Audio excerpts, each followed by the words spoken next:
மாவிளக்குனால செஞ்ச தீபத்தை பவித்ர தலையில் வச்சு இந்த பட்டியை வந்து 3 சுற்று சுற்ற வைக்கிறாங்க.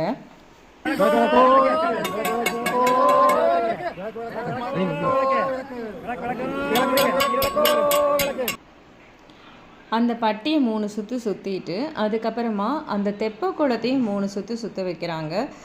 இதை சுற்றும் போது பட்டி பொறுகணும், பால் குடம் பொங்கணும் அப்படின்னும், அதே மாதிரி கத்தாழையை சாப்பிட்டாலும் என்னத்தை சாப்பிட்டாலும் மாடுக்கு எதுவுமே ஆயிடக்கூடாது அப்படின்ற மாதிரி சில வேர்ட்ஸ் எல்லாம் சொல்கிறாங்க. எல்லாம் சொல்லிவிட்டு சாமியை மனசார கும்பிட்டுக்கிறாங்க, என்றைக்குமே எங்கள் மாடு நல்லா இருக்கணும் அப்படின்னு. அதுக்கப்புறமா அங்கே படைச்சி வச்ச எல்லாத்தையும் எடுத்து ஒரு குண்டாவில் போட்டு